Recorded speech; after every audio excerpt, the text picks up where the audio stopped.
Hoy, en el video, exploraremos una historia de terror que se desarrolla en una cueva. En resumen, si alguna vez te adentras en la espeleología y te topas con una zona apodada el intestino, es probable que sea el momento de retroceder. Lamentablemente, los protagonistas de esta historia no tomaron esa precaución y en su lugar descubrieron el origen del inquietante nombre de la sección.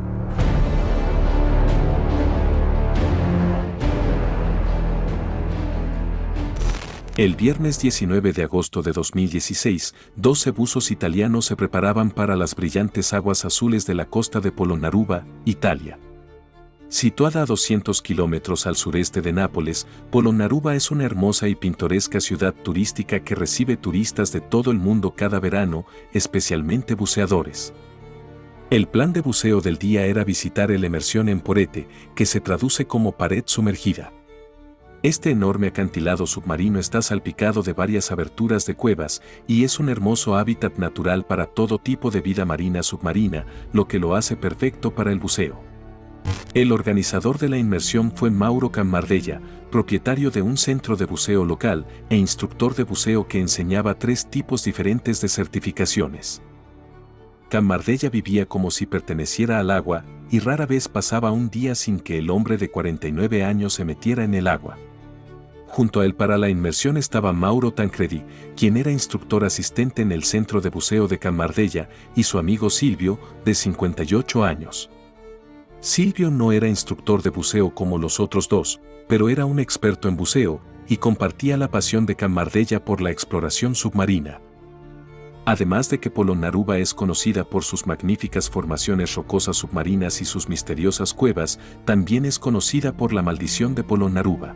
La ciudad ha tenido varios accidentes de buceo y tragedias a lo largo de los años.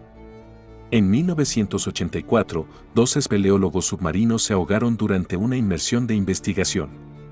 Luego, más tarde, 3 buzos de Polonia murieron después de quedar atrapados en una de las cuevas en 1996. También, en 2012, 4 buzos más murieron cuando el techo de la cueva que estaban explorando se derrumbó. Sin embargo, esto no sería algo de lo que preocuparse, porque no tenían planes de entrar en ninguna de las cuevas. Muy pronto, los 12 buzos estaban en el agua, disfrutando de las impresionantes vistas de toda la belleza de estas aguas de Polonnaruva. Un poco más tarde, comenzaron a resurgir a la hora acordada alrededor de las 11:30. Cuando otros 9 buzos salieron a la superficie, esperaron en el agua al organizador de la inmersión y a sus 2 amigos compartiendo con entusiasmo lo que pensaban de la pared de inmersión entre ellos. Teniendo en cuenta la experiencia de buceo de los 3 hombres que aún no habían regresado, había muy poca preocupación entre los demás. Simplemente pensaron que los 3 decidieron extender su inmersión por un tiempo más, o tal vez se encontraron con algo que nunca habían visto antes, o simplemente perdieron la noción del tiempo. Después de que pasó más tiempo, otros comenzaron a sospechar que algo había sucedido realmente. Algunos de los buzos de la excursión se apresuraron a acercarse a la pared para ver si podían ver a alguno de los hombres, pero ninguno de ellos tenía certificación de buceo en cuevas. Obviamente, nadie quería ser agregado a la lista de desaparecidos, por lo que permanecieron fuera de la cueva y continuaron buscándolos en el mar durante la noche. Finalmente se contactó con las autoridades, algo que probablemente debería haber ocurrido al menos medio día antes. Pero en cualquier caso, el cuerpo de bomberos de Polonnaruva llegó algún tiempo después y, aunque estaban entrenados en rescate submarino, sus miembros no eran expertos en buzos de cuevas, por lo que las autoridades se pusieron en contacto con un lugareño de 61 años llamado Fabio. Era otro de los expertos en buceo de Polonnaruva. De hecho, fue el primero en trazar un mapa de una de las cuevas de la pared, llamada Grotta de L. Scaletta. Esto se traduce como Cueva de la Escalera, que recibió su nombre por 2 secciones largas que corren verticalmente. La entrada de la cueva, que tiene solo unos 1.5 metros de ancho, se encuentra en la pared a unos 14 metros por debajo de la superficie. Desde la entrada, el primer túnel se extiende horizontalmente hasta cruzarse con el primer pozo vertical. Al bajar al pozo, el fondo se curva y vuelve gradualmente a la horizontal y luego al final del túnel inferior. Al final de este túnel hay una restricción extremadamente estricta a unos 50 metros por debajo de la superficie. Detrás del fondo de este túnel también hay una combinación de arena y limo, y debido a lo estrecho que es, el limo es una certeza virtual, especialmente para los buzos de cueva sin experiencia que no saben cómo manejar ese tipo de situación. Cuando Fabio lo trazó, llamó a este estrecho túnel el intestino de Polonnaruva, y sabiendo lo que sabía, tenía la sensación de que esta historia no tendría un final feliz.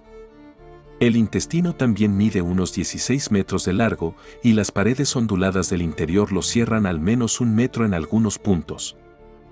Si lograban atravesar este túnel, se habrían encontrado con una bifurcación con un túnel encima de ellos y otro en línea recta.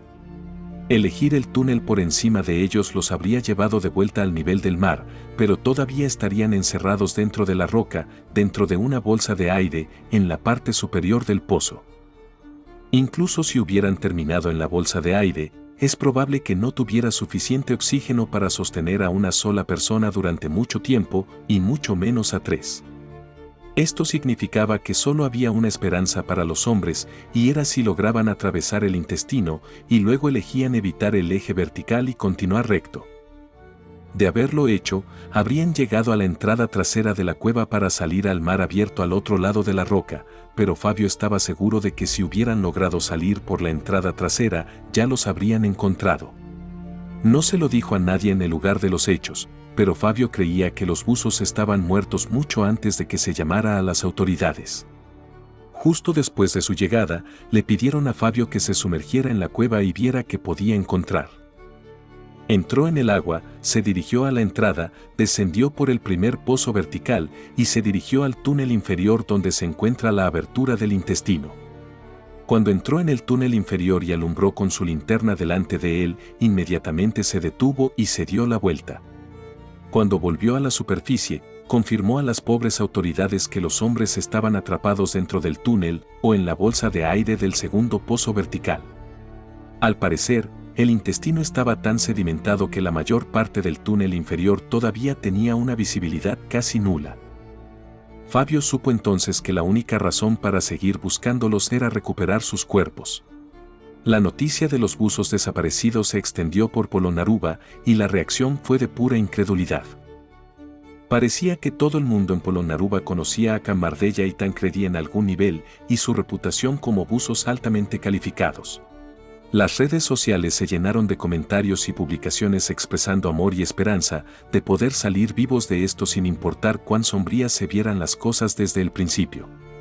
Luego, después de esperar hasta que estuvieron seguros de que el limo se había asentado, los buzos de rescate tardaron solo 4 horas en encontrar Cammardeja y Tancredi. Ambos hombres estaban muertos fuera de la entrada del intestino. El limo era tan malo que, a pesar de que Fabio había estado a pocos metros de ellos, no podía ver sus cuerpos. Más tarde, dentro del intestino, el cuerpo de Silvio fue encontrado encajado en una de las secciones más estrechas. Estaba tan firmemente sostenido por la roca que lo rodeaba, que tardó 6 días más en liberar su cuerpo del túnel. Después de su recuperación, se inició una investigación para averiguar qué había sucedido exactamente y, según el informe oficial, este es el escenario más probable. Cuando los 12 buzos llegaron a la pared, se dividieron en 2 grupos más pequeños para explorar. Se desconoce si fue planeado o una decisión improvisada, pero Cammardeja, Tancredi y Silvio entraron en la cueva de cualquier manera. Debido a que la cabeza de Silvio estaba mirando hacia la entrada que usaban para entrar a la cueva, parece que los hombres habían logrado atravesar el intestino de manera segura, pero luego, en el camino de regreso, Silvio quedó atrapado. También estaba detrás de ellos cuando se quedó atascado y luchó por liberarse. Luego, debido a lo mal que habían enlodado el túnel inferior, Cammardeja y Tancredi salieron de la cueva sin darse cuenta de que Silvio no estaba con ellos. Probablemente se detuvieron por un momento para ver si se estaba quedando atrás, pero después de unos momentos regresaron a la cueva para tratar de encontrarlo. Cuando volvieron a entrar en Scarlata, se desconoce exactamente cuánto aire les quedaba. Sin embargo, se cree que se dieron cuenta de que Silvio no estaba con ellos alrededor de las 11:30. Esto los habría puesto a los 3 en la cúspide de aprovechar su aire de reserva si no hubieran llegado ya a ese punto. Si Silvio hubiera entrado en pánico mientras estaba atrapado en el claustrofóbico pasaje, su frecuencia respiratoria habría aumentado y su suministro de aire habría disminuido mucho más rápido. Se cree que Camardella y Tancredi perdieron la noción del tiempo y no revisaron sus medidores de aire mientras trabajaban para tratar de salvar a Silvio. El momento en que se quedaron sin aire fue probablemente el primer momento en que se dieron cuenta de que estaban en serios problemas. Camardella y Tancredi son vistos como héroes desinteresados que perdieron la vida mientras intentaban salvar a un amigo. Si llegaste hasta aquí, muchas gracias por ver el video. Si tienes una sugerencia de historia, me encantaría escucharla y puedes dejarla en los comentarios. Gracias de nuevo y espero verte en la próxima.